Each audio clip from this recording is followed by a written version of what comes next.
आप सभी भक्तजनों को आज मैं आचार कांड के विषय में सुनाऊंगा। नारायणं नमस्कृत्य नरं चैव नरोत्तमं देवीं सरस्वतीं व्यासं ततो जय मुदीरयेत्। नरश्रेष्ठ भगवान श्री नर नारायण और भगवती सरस्वती तथा व्यासदेव को नमन करके पुराण का प्रवचन करना चाहिए। जो जन्म और जरा से रहित कल्याण स्वरूप अजन्मा तथा अजर है, अनंत एवं ज्ञान स्वरूप है, समस्त इंद्रियों से रहित और सभी प्राणियों में स्थित है, माया से परे है, उन भगवान श्री हरि की मैं वंदना करता हूँ। मैं वन वाणी और कर्म से शिव ब्रह्मा गणेश तथा देवी सरस्वती को सर्वदा नमस्कार करता हूँ। एक बार सर्वशास्त्र पारंगत महात्मा सूत जी तीर्थ यात्रा के प्रसंग में नैमिषारण्य आए और एक पवित्र आसन पर स्थित होकर भगवान विष्णु का ध्यान करने लगे। ऐसे उन क्रांतदर्शी तपस्वी का दर्शन करके नैमिषारण्य वासी शौनकादि मुनियों ने उनकी पूजा की और स्तुति करते हुए उनसे यह निवेदन किया, हे सूत जी, आप तो सब कुछ जानते हैं, इसलिए हम सब आपसे पूछते हैं कि देवताओं में सर्वश्रेष्ठ देव कौन है, ईश्वर कौन है और कौन ने पूज्य है,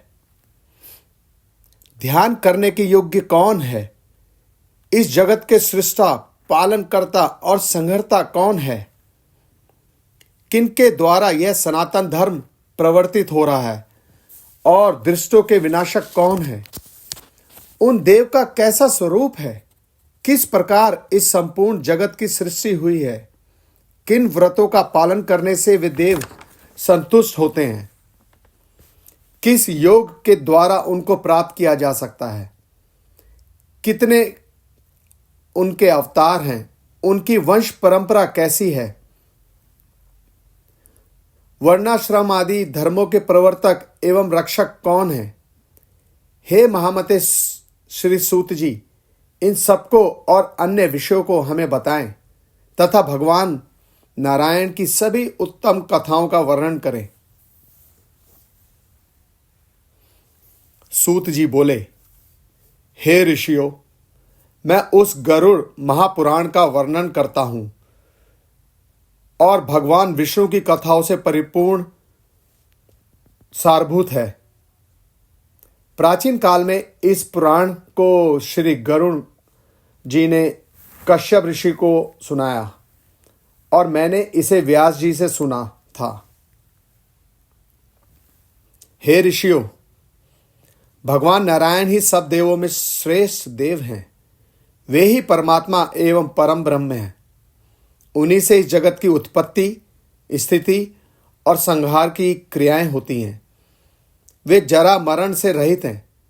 वे भगवान वासुदेव अजन्मा होते हुए भी जगत की रक्षा के लिए सनत कुमार आदि अनेक रूपों में अवतार ग्रहण करते हैं। हे ब्राह्मण, उन भगवान श्री हरि ने सर्वप्रथम सनत कुमार आदि के रूप में अवतार धारण करके कठोर तथा अखंड ब्रह्मचर्य व्रत का पालन किया। दूसरे अवतार में उन्हीं यज्ञेश्वर श्री हरि ने जगत की सृष्टि स्थिति के लिए रसातल में ले जाई गई पृथ्वी का उद्धार करते हुए वराह शरीर को धारण किया। तीसरे ऋषि नारद के रूप में अवतरित होकर उन्होंने सात्वत तंत्र नारद पाश्चात्य का विस्तार किया, जिससे निष्काम कर्म का परिवर्तन हुआ। चौथे नर नारायण अवतार में भगवान श्री हरि ने धर्म की रक्षा के लिए कठोर तपस्या की और वे देवताओं तथा असुरों द्वारा पूजित हुए।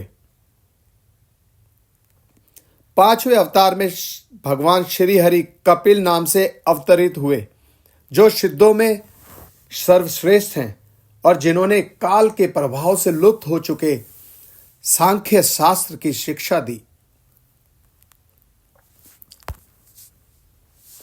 छठे अवतार में भगवान नारायण ने महर्षि आत्रि की पत्नी अनसुईया के गर्भ से दत्तात्रेय के रूप में अवतीर्ण होकर राजा अलर्क और प्रहलाद आदि को ब्रह्म विद्या का उपदेश दिया। सातवें अवतार में श्री नारायण ने इंद्र आदि देवगणों के साथ यज्ञ का अनुष्ठान किया और इसी स्वयंभू मनवंतरम में वे आकुति के गर्भ से रुचि प्रजापति के पुत्र रूप में यज्ञदेव नाम से अवतीर्ण हुए। आठवें अवतार में वे ही भगवान विष्णु नाभि एवं मेरुदेवी के पुत्र रूप में ऋषभ देव नाम से अवतरित हुए। इस अवतार में इन्होंने नारियों के उस गृहस्थाश्रम का निर्देशन किया जो सभी आश्रमों द्वारा नमस्कृत है। ऋषियों की प्रार्थना से भगवान श्री हरि ने 9वें अवतार में पार्थिव शरीर अर्थात पृथु का रूप धारण किया और दुग्ध रूप में अन्नादिक महाऔषधियों का दोहन किया, जिससे प्रजाओं के जीवन की रक्षा हुई। 10वें अवतार में मत्स्य अवतार ग्रहण करके इन्होंने चाचुक्स मनवंतर के बाद आने वाले प्रलय काल में वैवस्वत मनु को पृथ्वी रूप नौका में बैठाकर सुरक्षा प्रदान की। 11वें अवतार में देवों और दानवों ने समुद्र मंथन किया तो उस समय भगवान नारायण ने कूर्म रूप ग्रहण करके मंदराचल पर्वत को अपनी पीठ पर धारण किया। उन्होंने 12वें अवतार में धन्वंतरी तथा 13वें अवतार में मोहिनी का रूप ग्रहण किया और इसी स्त्री रूप में उन्होंने अपने सौंदर्य से दैत्यों को मुग्ध करते हुए देवताओं को अमृत पान कराया।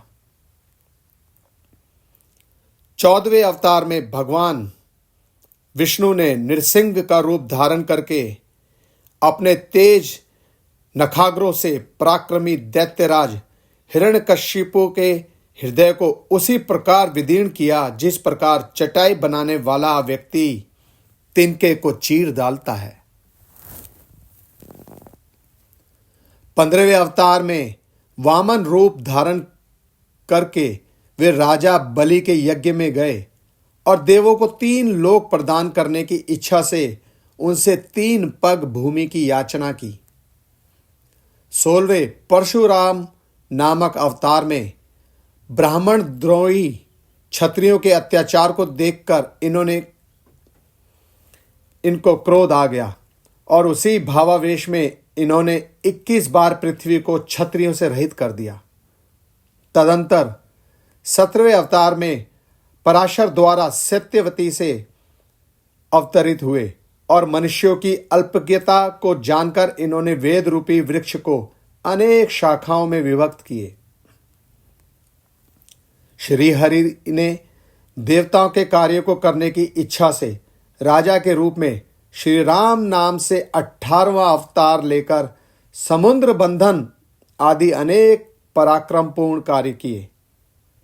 19वें तथा 20वें अवतार में श्री हरि ने वृष्णि वंश में कृष्ण एवं बलराम का रूप धारण करके पृथ्वी के भार का हरण किया। 21वें अवतार में भगवान कलयुग की संधि के अंत में देवद्रोहियों को मोहित करने के लिए कीकट देश में जिन पुत्र बुद्ध के नाम से अवतीर्ण होंगे और इसके पश्चात कलयुग की 8वीं संध्या में अधिकांश राजवर्ग के समाप्त होने पर वे ही श्री हरि विष्णु यशा नाम के ब्राह्मण के घर में कल्कि नाम से अवतार ग्रहण करेंगे। हे द्विजो, सत्व गुण के अधिष्ठान भगवान विष्णु के असंख्य अवतार हैं। मनु, वेदवेता तथा सृष्टि प्रवर्तक सभी ऋषि उन्हीं विष्णु की विभूतियां कही गई हैं। उन्हीं मनु आदि श्रेष्ठ ऋषियों से इस जगत की सृष्टि आदि होती है, इसलिए व्रत आदि के द्वारा इनकी पूजा करनी चाहिए। नमस्कार।